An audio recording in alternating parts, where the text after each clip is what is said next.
Assalamualaikum warahmatullahi wabarakatuh. Di sini saya akan menjelaskan Pancasila dalam konteks sejarah perjuangan bangsa.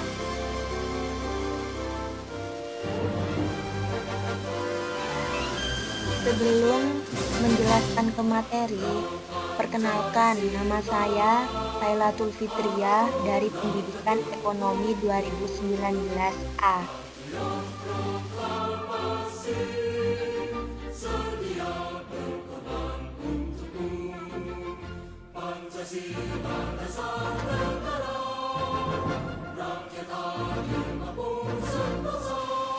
Apa itu Pancasila? Sebelum saya menjelaskan apa itu Pancasila, ini Pancasila.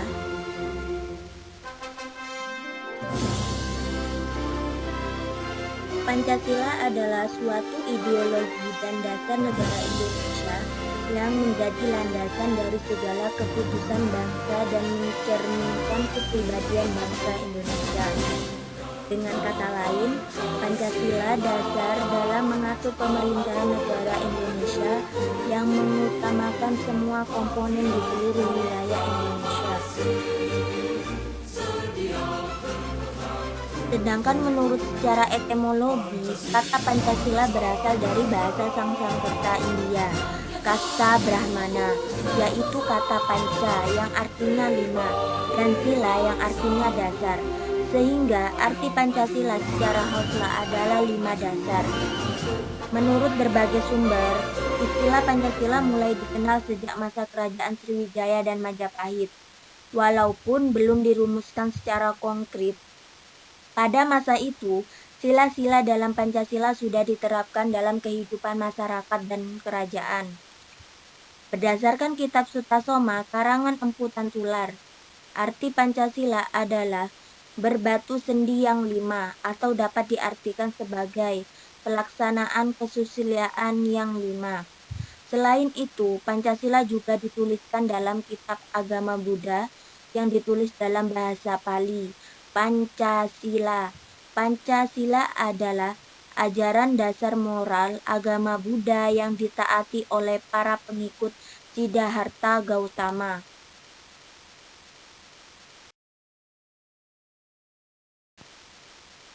Pancasila dalam konteks sejarah perjuangan bangsa Indonesia.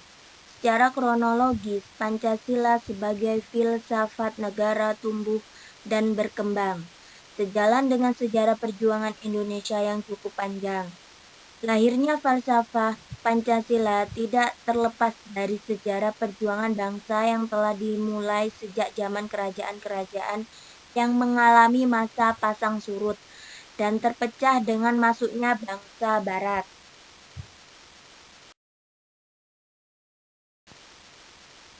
Melalui perjuangan pergerakan nasional Budi Utomo tahun 1908, melalui cita-cita politik yang dilaksanakan, melalui pendidikan dan pengajaran, juga pergerakan nasional yang melahirkan Sumpah Pemuda pada tanggal 28 Oktober 1928. Serta pembentukan BPUPKI dengan Panitia 9 sebagai tim perumus yang menghasilkan naskah rancangan pembukaan Undang-Undang Dasar 1945 tanggal 22 Juni 1945 yang terdiri dari 4 alinea. Kemudian dikenal sebagai Piagam Jakarta. Dalam rancangan inilah pertama kalinya Pancasila dan selanjutnya ditetapkan dalam Undang-Undang Dasar 1945 pada alinea keempat, disahkan pada tanggal 18 Agustus 1945 oleh PPKI.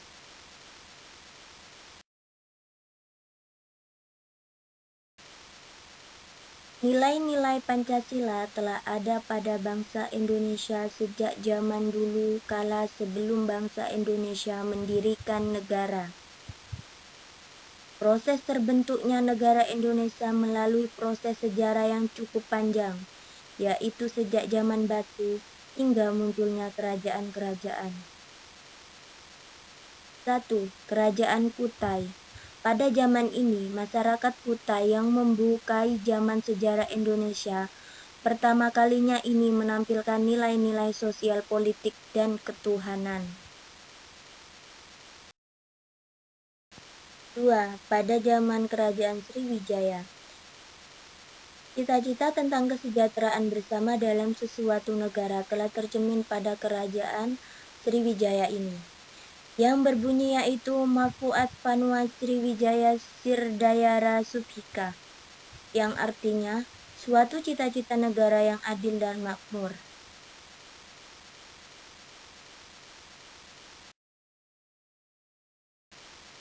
3. Pada kerajaan sebelum Majapahit. Pada zaman ini diterapkan antara lain untuk Raja Airlangga sikap toleransi dalam beragama nilai-nilai kemanusiaan, yakni hubungan dagang dan kerjasama dengan Begala, Chola, dan Compa, serta perhatian kesejahteraan pertanian bagi rakyat dengan membangun tanggul dan waduk.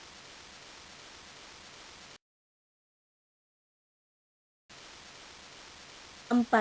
Pada zaman Kerajaan Majapahit, Raja Hayam Wuruk dan Mahapati Gajah Mada mempersatukan Nusantara. Agama Hindu dan Buddha hidup berdampingan. Empu Prapanca menulis Negata Kertagama, yakni Pancasila, dan Empu Tantular menulis Sutasoma. Bhinneka Tunggal Ika Tanhana Dharma Mangrua, yang artinya walaupun berbeda namun satu jua adanya sebab tidak ada agama yang memiliki Tuhan yang berbeda. Raja Hayam Wuruk melakukan hubungan baik dengan kerajaan lain.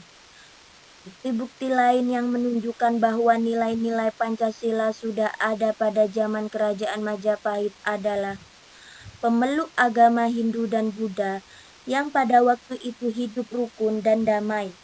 Dalam tata pemerintahan Kerajaan Majapahit, ada semacam penasehat raja yang bertugas membantu raja untuk memutuskan masalah bersama dan kesejahteraan rakyat Majapahit sebagai perwujudan keadilan sosial.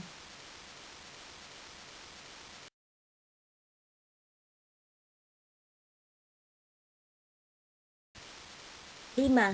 Zaman penjajahan. Setelah Majapahit runtuh, maka berkembanglah agama Islam dengan pesatnya di Indonesia.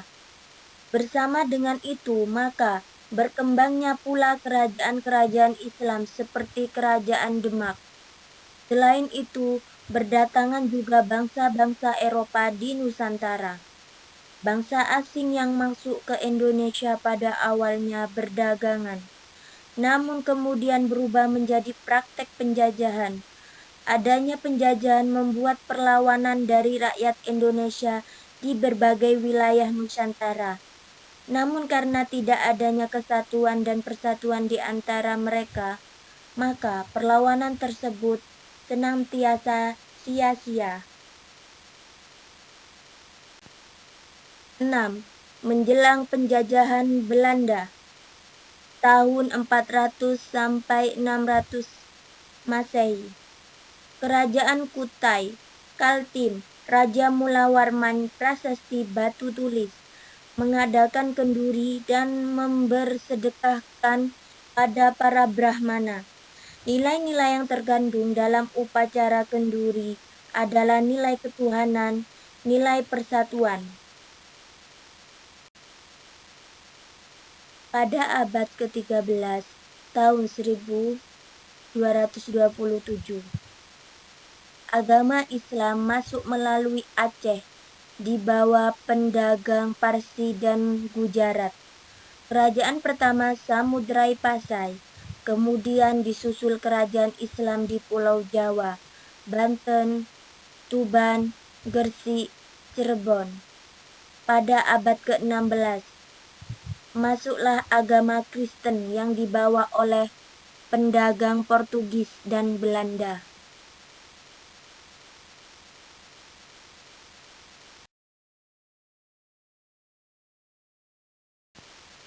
7. Awal mula penjajahan Belanda.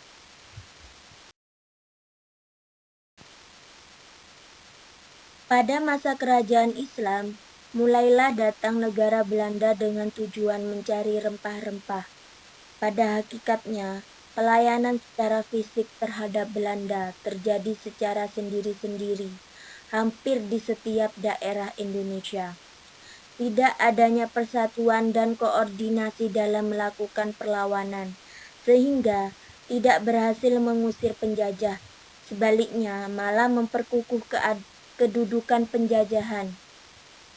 Diperparah karena Belanda menerapkan sistem monopoli melalui sistem tanam paksa. Pada tahun 1930 sampai 1870. Ini gambar era penjajahan Belanda. Kita bisa lihat bagaimana Indonesia disiksa oleh negara Belanda. 8. Masa penjajahan Prancis. Indonesia pada abad 18 hingga abad 19 tak berlangsung penuh. Perebutan kekuasaan di Eropa membuat Belanda sempat berada di bawah penjajahan Prancis karena peperangan Napoleon. Dikutip dari Sejarah Indonesia Modern 2016, karangan M.C. Redcliffe menjelang akhir abad 18, Fogg mengalami kemunduran. Korupsi dan perang terus-menerus di berbagai daerah di Nusantara membuat Fogg mengalami krisis keuangan. Perancis menyerbu Belanda. Akhirnya pada tahun 1806,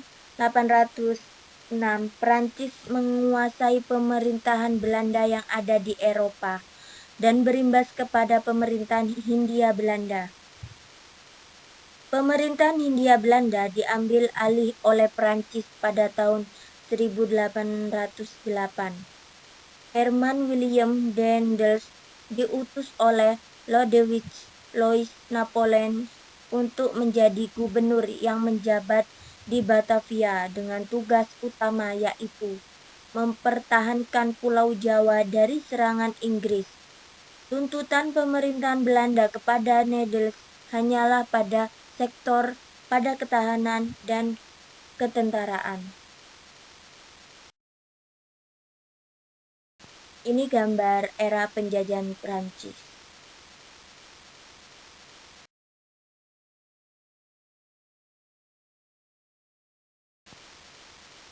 9. Masa penjajahan Inggris. Inggris menyerbu Pulau Jawa pada saat Gubernur Jenderal Daendels dipanggil kembali ke Eropa. Penggantinya, Gubernur Jenderal John William Johnson tidak mampu menahan serangan Inggris. Pada tanggal 18 September 1811, Johnson terpaksa menyerahkan kepada Inggris. Ia mendatangi perjanjian Tuntang. Dengan demikian mulailah zaman baru dalam sejarah kolonial di Indonesia. Oleh pemerintahan Inggris, Jawa dijadikan bagian dari penjajahan di Hindia.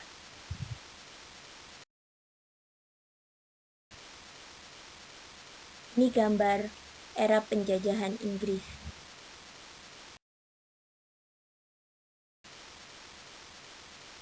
9. Masa penjajahan Jepang. Jepang masuk ke Indonesia tahun 1942. Propaganda 3A Jepang yaitu Jepang Pelindung Asia, Cahaya Asia, dan 3. Pemimpin Asia. Berkaitan dengan keinginan Jepang untuk menguasai Indonesia, Jepang menjanjikan Indonesia kemerdekaan di kelak kemudian hari. Untuk mendapat dukungan dari bangsa Indonesia, Jepang membentuk BPUPKI, Badan Penyelidik Usaha-Usaha Kemerdekaan Indonesia, atau Dokuritsu Jumbi Kosakai. Badan ini bertugas membentuk persiapan-persiapan pra-kemerdekaan dan membuat dasar negara dan digantikan oleh PPKI, Dokuritsu Jumbi Linkai, yang bertugas menyiapkan kemerdekaan. 10. Kebangkitan nasional. Atas kedasaran bangsa Indonesia, maka berdirilah Budi Utomo dipelopori oleh Dr. Wahidin Subhisudo pada tanggal 20 Mei 1908. Gerakan ini merupakan awal gerakan kemerdekaan dan kekuatan sendiri. Lalu mulailah berunculan insiden partik dan sebagainya. Dalam masalah ini, muncullah PNI 1927 yang dipelopori oleh Ir Soekarno. Dan mulailah perjuangan bangsa Indonesia menitik beratkan pada kesatuan nasional dengan tujuan yang jelas, yaitu Indonesia merdeka.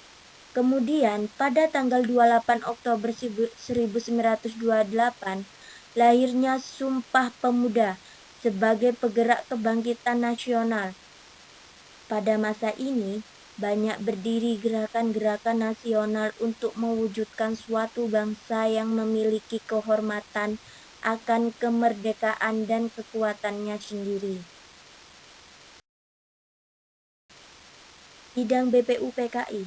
Sidang BPUPKI 1. Membuat rancangan hukum dasar. 1. Tanggal 29 Mei 1945, Muhammad Yamin menyampaikan usulan tentang dasar negara. 2. Tanggal 31 Mei 1945, Suepomo menyampaikan usulan tentang dasar negara. 3. Tanggal 1 Juni 1945, Soekarno menyampaikan usulan tentang dasar negara. Keempat, tanggal 22 Juni, Piagam Jakarta disusun oleh Panitia 9. Pada sidang BPUPKI 2. 1. Membentuk Panitia Rancangan Undang-Undang Dasar 1945. 2. Penetapan bentuk negara. 3. Penetapan luas wilayah negara. 4. Susunan Undang-Undang Dasar. Pernyataan Indonesia Merdeka. 5. Pembukaan yang di dalamnya terkandung dasar negara Pancasila. Pasal Undang-Undang Dasar.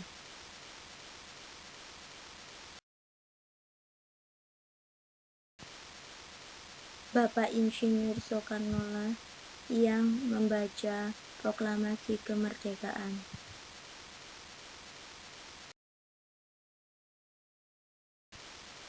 Teks proklamasi kemerdekaan Indonesia. Proklamasi. Kami, bangsa Indonesia, dengan ini menyatakan kemerdekaan Indonesia. Hal yang mengenai pemindahan kekuasaan dan lain-lain diselenggarakan dengan cara seksama dan dalam tempo yang sesingkat-singkatnya. Jakarta, 17 Agustus 1945, atas nama bangsa Indonesia, Soekarno-Hatta.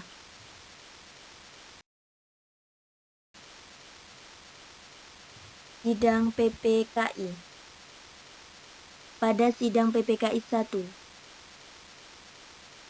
1. Mengasah Undang-Undang Dasar 1945. 2. Memilih Presiden dan Wakil Presiden.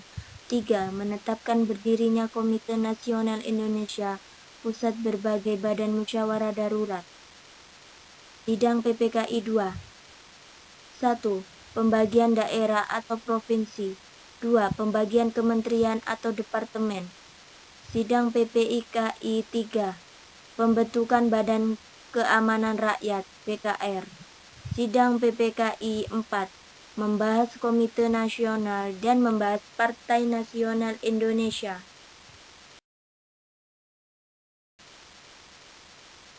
Hasil konferensi meja bundar. Didirikannya Negara Republik Indonesia Serikat Penyerahan. Baca pengakuan kedaulatan oleh pemerintah Kerajaan Belanda kepada pemerintah negara RIS yang terdiri dari 3 persetujuan induk, yaitu A. Piagam pengakuan kedaulatan oleh pemerintah Kerajaan Belanda kepada pemerintah negara RIS.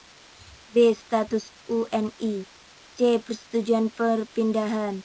D. Didirikannya UNI antara negara RIS dengan Kerajaan Belanda. Perjuangan mempertahankan dan mengisi kemerdekaan. 1. Masa revolusi fisik. A. Belanda ingin menjajah kembali Indonesia dengan agresi militer 1 pada tahun 1947 dan agresi militer 2 pada tahun 1948. B. Munculnya pemberontakan dan dalam negeri seperti DI, TII, PKI, Madiun tahun 1948, PRRI, Presmesta tahun 1956 dan G30S PKI tahun 1965. 2. Pada masa demokrasi liberal, maklumat Wakil Presiden nomor 10 tanggal 16 Oktober 1946 menghentikan kekuasaan luar biasa dari presiden sebelum habis masa berlakunya. Maklumat pemerintahan tanggal 14 November 1945 mengubah Kabinet Presidensil Undang-Undang Dasar 1945 menjadi Kabinet Ministril. Pembentukan RIS dan KRIS Konstitusi Republik Indonesia Serikat tanggal 27 Desember 1949.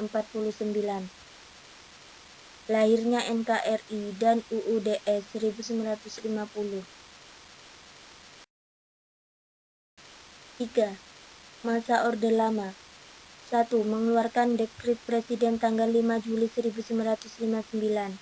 2. Pembentukan MPRS dengan suatu rensta serta lembaga-lembaga tinggi lainnya.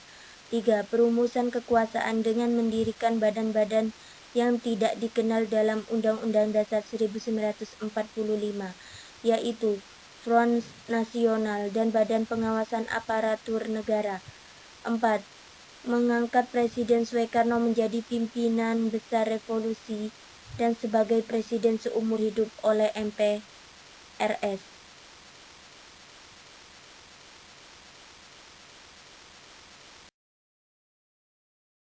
4. Pada masa Orde Baru.